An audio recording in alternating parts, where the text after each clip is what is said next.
வணக்கம் மாணவர்களே, நம்ம இப்போ 11ஆம் வகுப்பு கணிதவியல் பாடத்தில் கணங்கள், தொடர்புகள் மற்றும் சார்புகளில் 7வதுல 3வது கணக்கு பார்க்குறோம். y = மட்டு x + 2 + 3. ஃபஸ்ட்டு நம்ம அட்டவணை போட்டுருவோம். அட்டவணை போட்டோம்னா நம்மளுக்கு ரொம்ப எளிமையாக இருக்கும். x y. சரி, ஃபஸ்ட்டு அட்டவணையில் என்ன போட போகிறோம்? நம்ம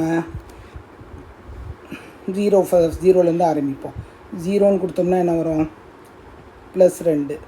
அங்கே 0ன்னு கொடுக்குறோம். 0ன்னு கொடுக்கும்போது +2ன்னு கொடுக்குறோம். 2ன்னு கொடுக்கும்போது என்ன வரும்? உங்களுக்கு 2 வரும். அங்கே -3 +3 போட்டுருக்கோம். -3ன்னு மாற்றிக்கோங்க.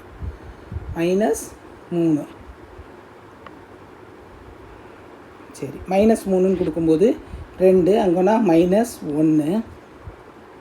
அடுத்து நெக்ஸ்ட்டு என்ன இருக்குது? 1 கொடுப்போமா? சரி, 1 கொடுப்போம். 1 கொடுத்தோம்னா என்ன வரும்? 1னா 3, இங்கே 0வாக மாறிடும். அடுத்து 2 கொடுப்போம். 2 கொடுத்தோம்னா 4, 4ல் 3 போச்சுன்னா 1. அடுத்து -1 கொடுப்போம். -1 கொடுத்தோம்னா என்ன வரும்? -1 கொடுத்தோம்னா -1னா இங்கே +1 இருக்கும். அங்கே -3 இருக்கும். அப்போனா இங்கே -2. அடுத்து -2 கொடுப்போம். -2 கொடுத்தோம்னா ஆட்டோமேட்டிக்காக இங்கேயே 0 ஆயிரும். அப்போனா -3. ஓகேவா? சரி, இப்போ நம்ம அளவு திட்டம் எழுதுகிறோம். x அச்சில் 1 சென்டிமீட்டர் = 1 யூனிட்டே போட்டுக்குவோம். y அச்சிலையும் அதே மாதிரி 1 கொடுத்துக்குவோம். ஏன்னா நம்பர் சின்னதாக இருக்கிறதுனால நம்மளுக்கு எளிமையாக இருக்கும். 1 2 3 4, இங்கே -1 -2 -3 -4. ஓகே, இப்போ ஃபஸ்ட்டு 0 -1, 0 -1. அடுத்து 1 0, 1 0. அடுத்து 2 1, 2 1. ஓகே, 2 1.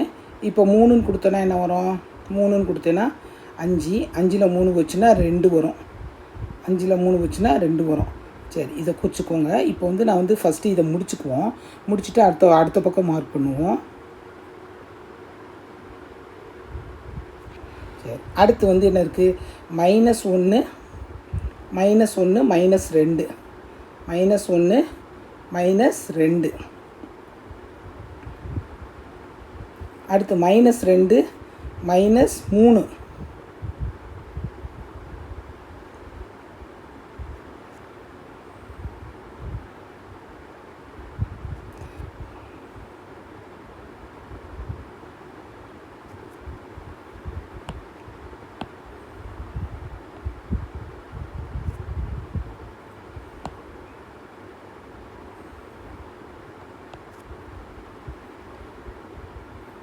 ஃபஸ்ட்டு 0ன்னு இருக்குது. -1.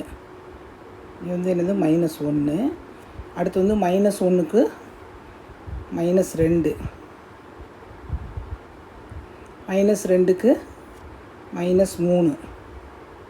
இப்போ -3 கொடுக்கும்போது என்ன வரும்? -3 கொடுத்தோம்னா இந்த இதில் -3 கொடுத்தோம்னா இங்கே -3னா 1 வரும். -3னா 1 +1 வரும். +1னா -2 வரும். -2ங்கும்போது ஆட்டோமேட்டிக்காக இங்கே தூக்கிக்கிடும். ஓகேவா?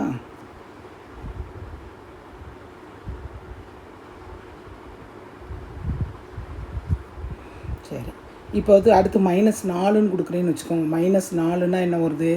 -4னா 2 வரும். 2 -4னா -1 வரும். இப்படி வரும். ஓகே,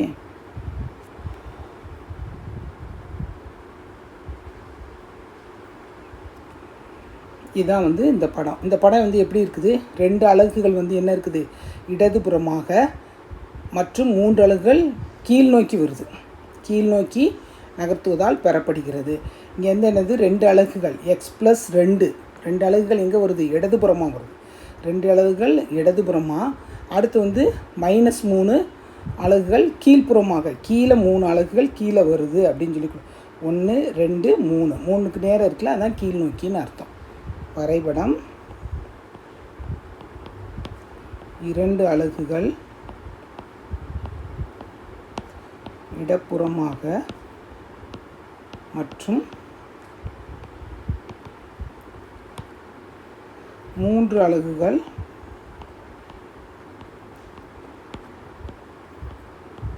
கீழ்ப்புறமாக நகர்த்துவதால் பெறப்படுகிறது. நகர்த்துவதால் நம்ம தான் போடுறோம், அதனால் நகர்த்துவதால்னு போட்டுக்கோங்க. நகர்த்துவதால் பெறப்படுகிறது. ரொம்ப எளிமையாக இருக்குது நம்புகிறேன் ஸ்டூடெண்ட்ஸ்.